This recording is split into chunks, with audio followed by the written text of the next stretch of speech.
Estamos aquí para escuchar al profesor Renato Guisado. Él es licenciado y magíster por la Universidad Católica del Perú en Literatura Hispanoamericana y actualmente cursa el doctorado en la Universidad de Salamanca. La conferencia que nos va a dar es acerca de los recursos tipográficos en la obra de Javier Sologuren. Bien, esta vez he medido el tiempo, ¿no? La vez pasada me excedí por mucho. Esta vez sí, clavadito, llegamos a los 40 minutos. Bien, Ujú. entonces voy a compartir la pantalla un momento.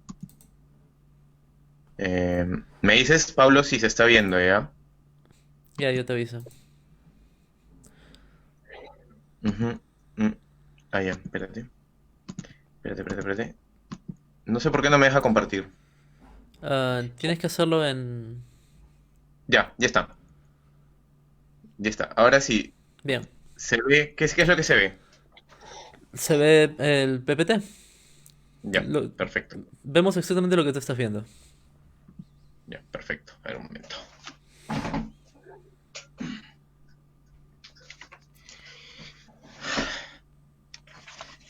Como discutíamos en una transmisión anterior de Anábasis, la singularidad y calidad estética de la poesía de Javier Sologuren se deben principalmente a que en ella la tradición y la modernidad se complementan armónica y originalmente.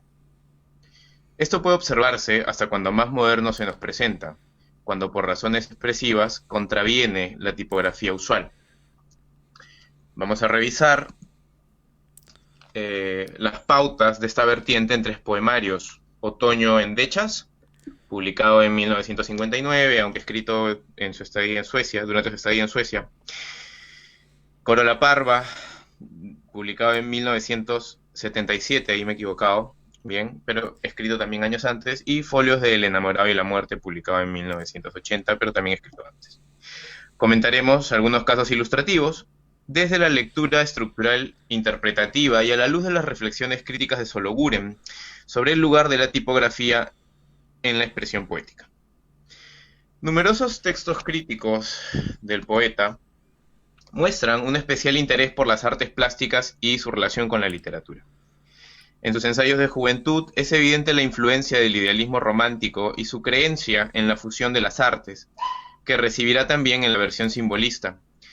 Hacia 1943 considera que poesía y pintura comunican en esencia la misma emoción y belleza. El poeta considera que la palabra puede enriquecerse de la imagen visual, porque la expresividad poética está en las imágenes y sensaciones verbales. Ir de la imagen suscitada por el verbo al verbo apoyado en la plasticidad es cosa de natural desenlace. En lo sucesivo, solo Buren distinguirá la materia visual de la lingüística, lo espacial visto de lo lineal sonoro. Sin embargo, una nueva preocupación va a reavivar su fe en una conjunción entre lo visual y lo lingüístico, una conjunción esta vez más técnica y tangible: la escritura, es decir, la letra y su disposición en la página. La escritura le preocupa como terreno, la escritura hacia la letra y la disposición le preocupan como terreno expresivo por explorar, que además considera dominio connatural de la poesía. En la segunda mitad de la década de 1970, mientras está escribiendo Folios del enamorado y la muerte, la escritura se vuelve tema recurrente de sus reflexiones críticas. El artículo Lo que la letra nos dice sintetiza gran parte de su teoría entre comillas, ¿no? Porque, claro, Sologuren nunca ha tenido estas pretensiones, pues, de pontificar, ¿no? Y claro, estas ideas además están desperdigadas. O sea, si bien este artículo, lo que la letra nos dice, las sintetiza, están desperdigadas en sus comentarios a otros poetas y en general en sus textos que tratan sobre la tipografía y sobre las imágenes. Entonces, ¿qué es lo que piensa Sologuren? Dice que la escritura nace como fijación de la palabra articulada, esto es algo objetivo. Primero nace una escritura icónica y luego, en Occidente, nacen los grafemas. Pero estos grafemas son susceptibles de convocar nuevos sentidos analógicos o evocados por la posibilidad de estilizarlos y de formar diseños. Para Sologuren, es tarea del poeta explotar esa vía para incrementar la comunicación lingüística del texto. El fundamento es también idealista. Sologuren piensa que la poesía manifiesta una esencia de la especie humana y que por lo tanto sus formas y valores son intemporales. De hecho, considera los caligramas de Apollinaire, los topoemas de Paz, ¿verdad? Entre otros experimentos del siglo XX, como si estuvieran dentro de la misma corriente de los poemas figurativos de Alejandría, ¿verdad? Así, Sologuren propone que la escritura retorne a su valor visual para enriquecer el lenguaje, como ocurre, según nota, con la caligrafía en las literaturas china y japonesa. Como dice en otro artículo, esta vez de 1993, donde comenta también los topoemas de Paz y otros experimentos de la época, y cito, creación humana, dibujo en su origen, la letra es mediación necesaria a la perpetuación o simplemente a la manifestación de la literatura a la que otorga siempre una voz más cierta y sutil, poética. Estas ideas constituyen sus parámetros creativos, lo visual como instrumento de la significación poética, cuya naturaleza es lingüística y como tal ineludible y eminentemente sonora. La tipografía, pues, es un componente de la palabra y sus desvíos deben enriquecerla, no difuminarla. Lo repito porque algunos estudios anteriores indican, sí, esa centralidad de la palabra, pero no analizan bien sus implicancias y a veces sus análisis exageran los resultados icónicos de la disposición en la página. Valga enumerar los rasgos y tendencias principales de estos experimentos tipográficos de Sologuren. Primero, estos poemas nunca buscan diseñar objetos concretos. A lo sumo forman figuras geométricas o siluetas poco definidas, abiertas a la interpretación muchas veces. Segundo, nunca se impone una lectura espacial sobre la lectura lineal sonora. No se fractura el desarrollo del tema, no se fractura el enunciado, ni mucho menos la palabra. El texto es complejo y para su comprensión necesita de la lectura atenta. Tercero, tiende al discurso metapoético y a resaltar la centralidad de la palabra y su sonido. No es poesía concreta. Cuarto, tiende al lirismo de los sentimientos interiores, servido de tópicos, géneros y formas tradicionales, con especial gusto por la reiteración y el paralelismo. Y quinto, como ya ha afirmado Ana María Gazzolo, lo visual complementa un significado que ya está en las palabras. Es evidente, pues, que Sologuren quiere una continuidad entre la lírica tradicional, la lírica que luego él mismo practica, y sus nuevos procedimientos. Los desvíos tipográficos hacen su primera aparición en algunos poemas de Otoño Endechas, que juegan con la forma del bloque del texto, la alineación y los espacios. Es un momento en que el autor abandona la profusión acumulativa surrealista, el versículo, y busca un discurso concentrado, un lenguaje que le permita ser expresivo, pero sin desbordes verbales ni sentimentales. Veamos al respecto el poema Eventale, ¿verdad? Llamativo, porque ahí hay dos triángulos, ¿cierto? Contrapuestos, ¿verdad? Que están, bueno, estos triángulos están formados por las oraciones. Vamos a leer el poema. El clima de tus ojos es de otoño, y en su follaje hay huellas de heridas uvas. Así, de rojo otoño y desvelada niebla, está hecho el vino donde tú me llegas. Los comentaristas reclaman diversas lecturas icónicas, hablan de una clepsidra, ¿no? O sea, de un reloj de agua que no tiene ninguna relación con el texto. Hablan de una copa que tampoco se ve, ¿no?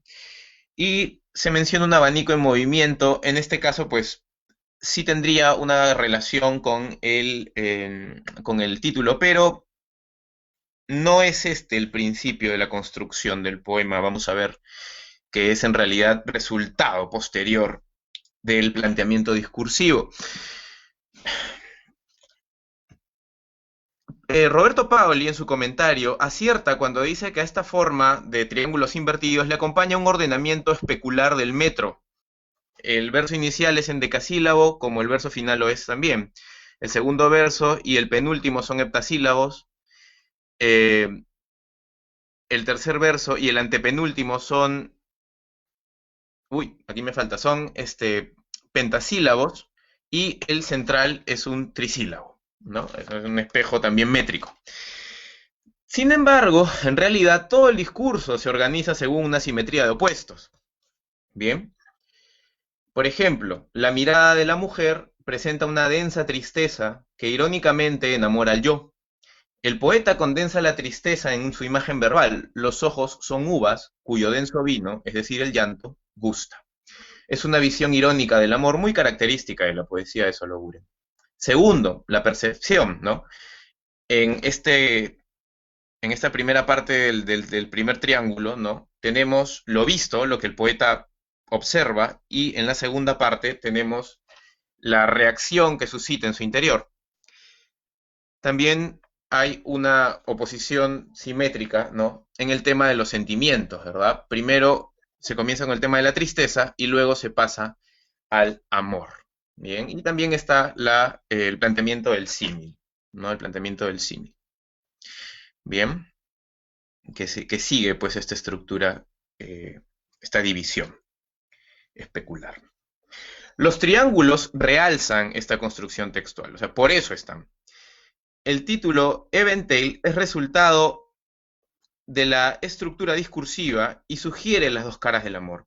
Los elementos tradicionales son saltantes, discurso puramente lírico, composición simétrica, símil clásico. Sologuren llama la atención sobre el poder de la palabra, además. Hemos visto que al centro queda el adverbio así, ¿cierto? Esa centralidad de un adverbio muestra cómo una simple partícula es el pivote de toda la estructura. Vamos a otro del mismo libro, Endechas. Bien, Endechas, que presenta la forma de también un triángulo acutángulo invertido, ¿no?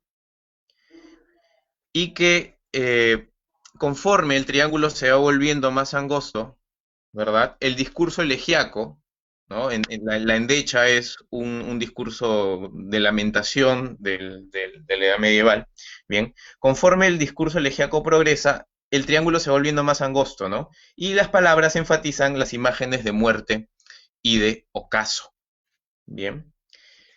En otro libro, en el cual no nos vamos a centrar, que es La Gruta de la Sirena, de 1961, aparece el poema Toast, ¿verdad?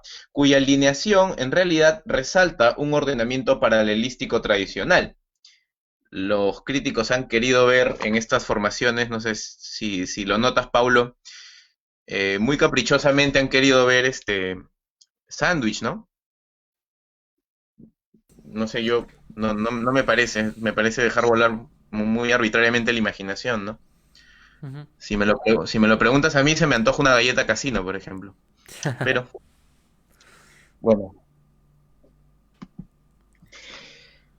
En el entretanto, hacia el siguiente poemario que nos toca, que es Corola Parva, Sologuren ha adoptado dos elementos que serán definitivos para sus desvíos tipográficos. El primero de ellos es el verso breve que aísla la palabra entre pausas para desplegar todas sus resonancias, y el segundo es la reflexión, bueno, esto ya estaba, ¿no? Pero la reflexión sobre el ejercicio de escribir, pero a partir de sus materiales concretos, ¿bien? Es decir, surge la página en blanco como metonimia del acto creativo.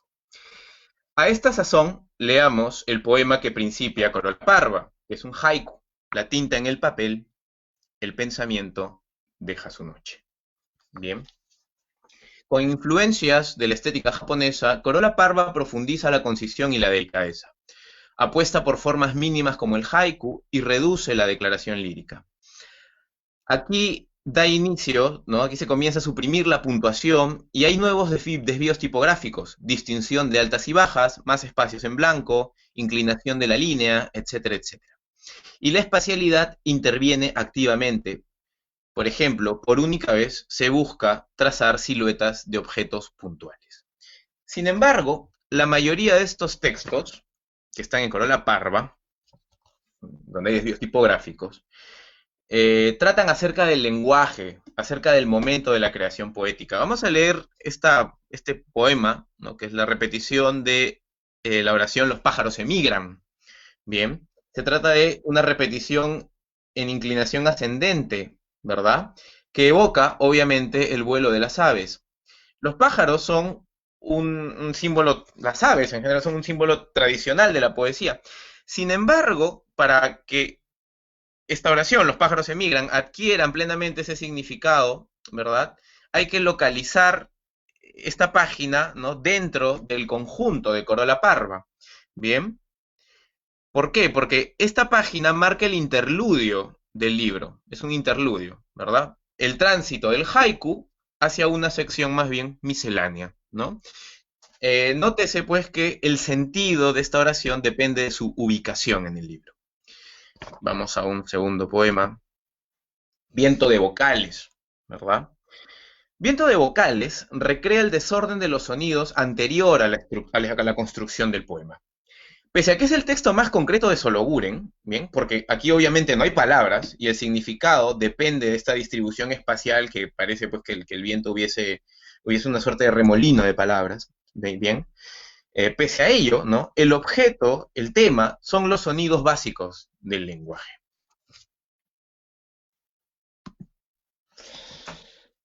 Leamos ahora el llamativo poema Frases, olas blancas. Frases, olas blancas, lineales murmullos, horizonte, luz traspuesta, secreta, olas blancas, frases. Solo hay sustantivos y adjetivos en altas y bajas, aislados por los blancos. Se busca establecer una metáfora, fundiendo dos paradigmas reducidos a imágenes puras, el mar y las palabras. El primer verso presenta los dos términos del paralelo, frases y olas blancas. En el último verso se da la fusión, olas blancas frases, ¿no? Es un quiasmo en realidad. Bien, se vierte aquí una metáfora de Raigamber clásica. Escribir es tan aventurado como navegar, ¿no? Me parece que hasta Cicerón en el Orador utiliza, ¿no?, cuando va a comenzar con su exposición, utiliza esta metáfora de comenzar una obra como hacerse al mar en una barca, ¿no? Bien. Sin embargo, es Mallarmé quien luego va a fijar la asociación de la espuma del mar con el blanco de la página. Bien. La dificultad de escribir está expresada en este poema por la tipografía. Por ejemplo, en este horizonte, ¿verdad?, en minúsculas y con separaciones, ¿cierto?, que nos plantea la idea del horizonte como algo pequeño, difuso y alejado, está más separado del resto del discurso, ¿no? Como algo pequeño, difuso y alejado, algo que apenas se vislumbra, ¿cierto? Ese horizonte que es hacia donde va la meta del escritor, pues está en la lejanía, ¿cierto? Apenas visto. Y también le expresa el secreto de esa luz traspuesta, que es el sol que huye en el ocaso, ¿no? Es la luz, nuevamente en el horizonte, esa luz hacia la que se dirige el escritor está traspuesta, secreta, ¿cierto? Se oculta. Bien, ahí está expresada la dificultad de la escritura, que es propia de este motivo clásico de escribir como navegar. Quiero llamar la atención nuevamente sobre la centralidad del plano sonoro. El tertium comparationis de la metáfora frases olas blancas son los lineales murmullos. Hay visión y sonido, ¿no? Nótese además el calambur que indica que ambas naturalezas, el calambur está en el verso final, ¿no? Olas blancas frases. Parece una exclamación, pero en realidad está repitiendo olas blancas, ¿no? Es un calambur. Entonces, este calambur indica que ambas naturalezas, marina y escritural, están latentes en el texto, o sea, son ambas reales en el texto. Subyace ahí una conciencia sobre el poder creador del lenguaje. La metáfora no es un adorno, el plano imaginario define el real, lo conforma. La concisión entonces de este libro no está en suprimir las figuras literarias, está en reducirlas a aquellas que tienen una función medular. Este poema debe interpretarse de la misma manera que Viento de vocales, como recreación de la génesis del texto en la mente. Aún no se forman las oraciones, sino que los conceptos sueltos se van trabando. El espacio entre las palabras emula los nexos oracionales todavía ausentes. La sintaxis está presente, al menos en ese modo. Pero el recurso de los blancos en la página adquirirá más valores. Folios del enamorado y la muerte saca el jugo a sus posibilidades. Se escribe casi a la par de Corola Parva, pero Folios del enamorado y la muerte es otro proyecto. Los temas tienen un desarrollo más complejo y extenso, y sin bonituras ni desbordes, son poemas más líricos. Leamos al respecto este epígrafe de John Keats, ¿no? Entonces, a mi humano corazón súbito vuelvo. Este libro amplía la variedad de desvíos tipográficos. Ahora hay líneas diseminadas en diversas formas, escalones, vaivenes, verticales, párrafo en bloque rectangular, barras y un larguísimo etcétera. Por raro que pueda parecernos, solo Guren dice de este libro que una de sus preocupaciones principales es el ritmo y la prosodia, ¿no? Mm, algo que queda, de hecho, pendiente en mi investigación doctoral es cómo se constituye la unidad melódica en este libro. Bien. Sin dudas tiene que ver pues con el tema del ritmo, de la percepción de un ritmo personal que habría que definir a partir de algunos patrones. Bien. Vamos a analizar el poema Márgenes, ¿ya? Que ya antes ha sido comentado también, o sea, no diciendo de lo que ha comentado Ana María Gazzolo, está muy bien. Es quizá uno de los más icónicos de Sologuren, ¿no? Hay un espacio en blanco al centro que forma dos columnas de texto. Escribo, y de hecho se lo dedica a Octavio Paz, de quien ya hemos dicho comenta sus topoemas, ¿no? Escribo en la zona del silencio, no toco el centro solo, lo limito, el centro es un corazón en blanco que, sin embargo, está latiendo. Lee en ese centro, desvía la mirada unos grados a la derecha. Allí está el poema nunca alcanzado, es ese su espacio. En esta columna gotean palabras, nada más que palabras. Al pasar acá la mano, al trazar las letras o al picarlas, he dado el huidizo salto. El blanco queda blanco, blanco del deseo de escribir, de anotar silencios. Entre estas dos columnas está el poema, la ausencia siempre presente, pero existen márgenes, escribo en la zona del silencio. No me voy a detener en esto, pero quiero que noten la insistencia, el sin embargo, pero en este tema adversativo, ¿no? La imposibilidad, pero, existen márgenes, ¿verdad? Fíjense cómo la materialidad lingüístico-sonora, palabras, latidos, silencios, convive con las referencias espaciales. Al pasar acá la mano, eh, eh, desvía la mirada unos grados a la derecha, ¿no? Entonces, las palabras llaman a mirar el texto, ¿bien? El centro blanco ilustra el significado. Márgenes es un arte poética, fundamental para comprender la relación de Sologuren con el silencio representado en el blanco de la página. Se mueve esta definición en términos del lirismo tradicional y se resume en la imagen del corazón en blanco que sin embargo está latiendo. El sentimiento no se puede explicar en el papel, porque es inefable y porque su explicación le restaría su esencia. Pero el poeta puede trazar sus contornos. Es la pauta de la sugestión simbolista cuyo valor solo Guren refrenda en la estética japonesa, que según la describe, esta sugestión se produce en tanto que hay algo no expresado, una suerte de margen blanco que, al hacerse de algún modo tangible, nos entrega la verdad de esa belleza. Cierro cita. El blanco de la página no es pues rendición. Bien, el blanco de la página no es rendición. Es un espacio que invita a ser colmado, asumiendo las potencias y límites de la palabra para procurar nuevos medios. Los espacios blancos de folios son vestigios de eso que Sologuren llama, cito, el silencio engendrador. Y como observa Gazzolo, su presencia entre las palabras visibiliza la lucha del poeta contra el vacío. Veamos otro poema, ¿no? Es un ejemplo de esta diseminación, ¿verdad? De la línea de formas pues muy diversas, ¿no? Se llama como las propias rosas. Un rayo de sol abrió de par en par el fruto. En el mediodía, rojo y azul, llegaste, sorprendida, al confín del huerto donde el abejorro pulsaba su contrabajo mínimo y el papelito afortunado de una mariposa divagaba con su acostumbrada precisión por los cálidos pasos del aire y todo estaba allí. Los blancos aíslan casi todas las palabras en la página, distribuyéndolas con excepcional libertad. Hay líneas escalonadas y vaivenes verticales.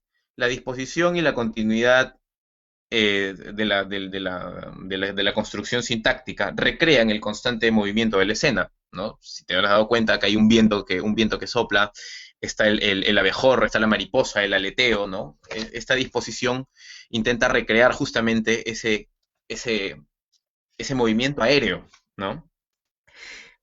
El sujeto descubre, miento, escogí este poema para mostrarles la vertiente imaginativa más característica de Sologuren, que es la natural, ¿no? Es decir, la imaginería sacada de la vegetación y el mundo natural. El sujeto descubre a la amada, o sea, le descubre a la amada, las delicias de su jardín interior. Ella ingresa al jardín como la luz que abrió el fruto del inicio, ¿no? Un rayo de sol abrió de par en par el fruto. Ella, la amada, ingresa como la luz que abrió el fruto y halló la dulzura. El abejorro y la mariposa simbolizan la poesía del jardín, son música y son papelito, respectivamente. Nótese que se trata de una escena redonda, es un cuadro cerrado, no hay rastros de fragmentarismo. Veamos, ahora que acabo de decir fragmentarismo, el primero de los fragmentos de elegía, que también pertenece a este libro. Voy a leerlo. Sol, sol, sol, sol, sol.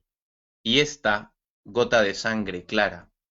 Sol, sol, sol, sol, sol. Y este polvo oscuro de sangre. Hay un juego con los espacios que se colocan entre las repeticiones de sol. El poema reproduce el tópico del tempus fugit y su estructura es netamente paralelística. La gota fresca contrapuesta al polvo de sangre en imágenes metonímicas, sí, expresa en imágenes metonímicas el transcurso hacia la muerte, ¿no? Primero hay una gota fresca de sangre clara y luego hay polvo de sangre, o sea, ya no sé, la gota se secó, ¿verdad? Entonces ahí es donde se manifiesta el transcurso hacia la muerte. Y en correspondencia con esto, el aumento de velocidad del recitado del verso del sol, ¿no? Que se indica por la disminución de los espacios en blanco, implica también pues ese paso, ¿no? ese cambio del tiempo. Como concluyen los estudios de Ana María Gazzolo y de Anna Soncini, Folios profundiza el uso del espacio, lo hace más dinámico y relevante. Al respecto, Soncini revisa el poema en los médanos que tenemos aquí en pantalla. El viento, el viento en la arena, labra bocas, flores huidizas, imprevisibles, como la expansión del genio. Al salir de la lámpara, labra el viento, bocas, senos, pubis, evanescentes, invade, confunde, acaricia, abre suavemente labios, hunde oscuramente ombligos, borra, dibuja, borra, borra, sueña. El viento acaricia, recuerdo, olvido, obstinado. Vuelve centelleando por el dócil cuerpo yaciente de la arena, el viento. No solamente está aquí esos blancos en la página, sino también la juntura. Recuerdo, olvida, borra, dibuja, borra, borra. Además nos damos con lo siguiente, ¿no? Nos damos que el bloque del texto forma un rectángulo que además está resaltado por la posición de las palabras, ¿no? El viento en esta esquina, el viento en esta otra, él, ¿no? En las otras dos esquinas. Bien. Ese rectángulo parece entrar en tensión con la irregularidad de los espacios en blanco, ¿no? Que evoca las figuras efímeras que hace el viento al soplar. El principio del texto es reiterativo, principalmente en cuanto al sintagma el viento, que sugiere de hecho una lectura infinita, ¿no? Comienza con el viento y termina con el viento. La disposición de palabras en rectángulo forma además algunas lecturas verticales, confunde, hunde, hay aquí una rima, ¿cierto? Pero también podemos hacer otras lecturas, ¿no? Por ejemplo, este alineamiento de los verbos, invade, hunde, sueña, vuelve, ¿verdad? Añado una interpretación a las observaciones de Soncini. El rectángulo cerrado evoca la idea de lo finito e inviolable. Y el texto, justamente el viento, es un símbolo del cambio que hace el tiempo sobre la materia, ¿verdad? El texto trata sobre el cambio de la materia por el paso del tiempo, que es regla de la vida. que es lo que nos quiere sugerir el rectángulo, que en efecto la materia está pues circunscrita a esta regla del viento que va borrando y mutando las cosas. Nótese que en ningún momento la disposición espacial, el rectángulo o las líneas que se forman, las líneas de palabras, los sintagmas que se forman dentro del rectángulo, ¿no? En ningún momento perjudican el discurso lineal. Más bien, la espacialidad añade secuencias y asociaciones que complementan su sentido. Es decir, lo visual nunca forma lecturas paralelas u opuestas. Este poema confirma que la pauta de la tipografía no es diseñar objetos concretos, ¿no? Ni siquiera cuando parece ser así. La silueta geométrica del rectángulo no se procura per se, sino por la idea de inviolabilidad que suscita. Lo visual, en el caso de Sologuren, tiende siempre a una asociación más libre. De folios se nos quedan muchísimas formas, muchísimos desvíos tipográficos por revisar, pero resumamos diciendo que la disposición y los espacios blancos tienen múltiples funciones, no solo una función figurativa. Tiene una función sintáctica, una función de realce, una función paralelística de movimiento, y especialmente se les usa como notación sonora para hacer silencios, indicar cierta velocidad del recitado. Hay que decir que en esto Sologuren es hijo de Malarmé, ¿verdad? Al igual que en su noción de la página blanca. Bien. En conclusión, hemos visto que Sologuren reflexiona sobre el valor de la tipografía y recurre a la tipografía en momentos de transición estilística, siempre como medio para lograr la concisión. Lo visual inicia con la experimentación tímida de Otoño en Dechas y progresivamente adquiere complejidad y relevancia. Vemos que en Corola Parva hay hasta un poema que depende del espacio y luego en folios la libertad y riqueza de recursos se multiplican. Aunque Sologuren explora ese intersticio entre lo visual y la palabra, su fin no es un objeto intermedial, sino que dirige el texto al dominio de la palabra poética, dirige lo visual y lo lingüístico al dominio de la palabra poética. En consecuencia, la expresividad principal está en las complejas relaciones fónicas, sintácticas y metafóricas del discurso. Además, Sologuren establece una continuidad entre la poesía lírica tradicional y esta vertiente suya, así como ubica esta vertiente de la tipografía dentro de las pautas y constantes de su obra anterior, como son el simbolismo, la naturaleza, el lirismo amoroso, etcétera, etcétera. Es por eso que Folios es el non plus ultra de la experimentación en Sologuren. El material lingüístico ya no puede fragmentarse más en la hoja sin distorsionarse. En general, los libros posteriores dejarán de lado la experimentación tipográfica o usarán ocasionalmente algunos desvíos. Prácticamente solo en algunas partes los espacios en blanco. Porque Sologuren sabe que transgredir ese límite sería caer en lo que él llama, cito, experimentalismo, que busca la novedad por la novedad, donde la palabra está reducida, y cito nuevamente, a signo gráfico e instrumento lúdico. Es decir, la palabra no puede reducirse a signo gráfico ni instrumento lúdico, según Sologuren. Esa es la postura crítica del autor sobre los experimentos con la poesía visual de su época. La tipografía debe estar siempre al servicio de la lengua, porque de lo contrario sería un arte que ha perdido la fe en la palabra. Y si hubiese que definir la poesía de Javier Sologuren en una frase, sería esa: fe en la palabra. Su poesía, entonces, no se mueve en las coordenadas de las vanguardias que perviven en autores posteriores, que son, voy a nombrar tres: la intermedialidad, la actitud lúdica y el descentramiento desintegrador, ¿verdad? Consecuencia de no confiar en la palabra ni en la capacidad de hallar una verdad. María Victoria Utrera Torremocha, ¿no?, dice que esa desintegración de los textos se trata de una reivindicación del sujeto moderno desmembrado y en conflicto de su modo particular de sentir la ausencia de un orden divino. Cierro cita. En Sologuren no hay desintegración ni fragmento.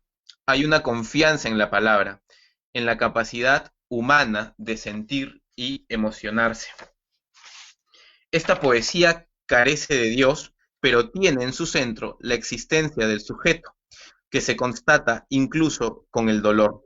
Por eso se llama vida continua. Es una poesía afirmativa frente al silencio y la muerte. Clásico, solo Buren cree en la unidad. He utilizado al inicio de esta exposición, bueno, casi al inicio de esta exposición, el término parámetros, que puede sonar mal, ¿no? Sologuren habría preferido el término contención. El fin de esta conferencia, de hecho, fue rescatar al Sologuren experimentador, el Sologuren que constantemente reformula su lenguaje, con un margen de libertad bastante amplio, como hemos visto. Su lenguaje, de hecho, es como una mariposa que vuela libre, pero, eso sí, dentro de una amplia y transparente vitrina. Sus contornos no se ven con facilidad, pero están ahí, procurando que la mariposa no se escape y enseñándole a formar figuras gráciles con su vuelo. De esa manera, la sujeción de la visualidad de estos textos a la naturaleza lingüística de su expresión impide que a la palabra se le escapen sus valores connaturales, lo que equivaldría a rebajar aquello que Sologuren considera el principal vehículo del sentir humano. Para terminar, no sé si habré cumplido con mi promesa de demorarme poco. Sí. Uy, se me pasó.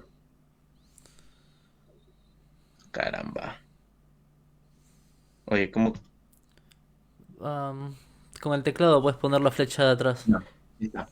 Quiero tratar algunos, ¿no? Quiero mostrar estos dos poemitas que son excepciones que confirman la regla, ¿ya? Son dos poemas que formaban parte de la primera versión de Algunas aguas iluminadas y que después Sologuren elimina. No aparecen en la publicación del 85 de El amor y los cuerpos, donde deberían haber estado, ¿no? Se publican en 1979 en la revista Cielo Abierto y luego en una revisión editorial pues Sologuren los borra. Bien, ¿por qué le llamo soluciones que confirman la norma? Vamos a ver, ¿no? Tenemos aquí estos dos poemas. En el primero, por ejemplo, la distinción de altas y bajas procura condensar. De dos frases nominales se forma una tercera que sintetiza sus imágenes. Por ejemplo, en los primeros dos versos aparece el canto del agua, el silencio del cisne y formado por las mayúsculas, el canto del cisne, ¿no? En este segundo poema, que vemos aquí, la distribución espacial forma enunciados independientes. Hay una lectura horizontal, la poesía tantea en el destino, y luego otras verticales y mixtas, ¿bien? Pero Sologuren los elimina por una razón. Como se puede comprobar, hasta en los poemas de folios, donde más flexible es la disposición de las palabras, los textos se componen de oraciones correctamente construidas. En cambio, estos poemas de aquí se constituyen de frases atomizadas y enunciados sueltos, que no establecen un discurso continuo. Es un rasgo que de hecho no comparten con los otros dos poemas de Algunas aguas iluminadas que Sologuren sí publica. Bien. Otra excepción que confirma la regla vendría a ser este poemita que se llama Origami, que publicó Pamela en esta antología de la Biblioteca Nacional del Perú, que había Justo, sido... Ah, justo Pamela Medina pregunta en los comentarios, ¿cómo se lee la confianza en la palabra en un poema como Origami? A ver si... bien. Bueno, yo lo que pienso de Origami es que al igual que estos poemas que luego no los recoge, como otros poemas que de hecho tampoco ha recogido, yo lo vería como un poema de circunstancias, ¿no? Sí, como un poema que de hecho me parece que César Toro está haciendo justamente una antología ¿no? de ese tema. Entonces, pues, le pide a Sologuren que haga el poema y ya está, ¿no? Luego, claro, Sologuren lo descarta, así como descarta estos otros dos, y de hecho, sí, así como descarta estos otros dos porque no entran, no encajan, ¿verdad? Dentro de estos parámetros que él mismo establece, ¿no? Para su poesía visual. Bien, entonces, pues, yo creo que, no sé si... paso a dejar alguna bibliografía.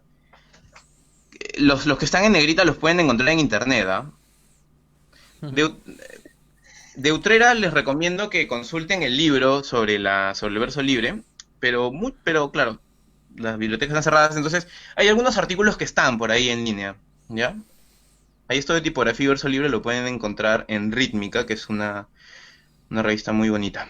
Bien, pues esto ha sido todo por ahora.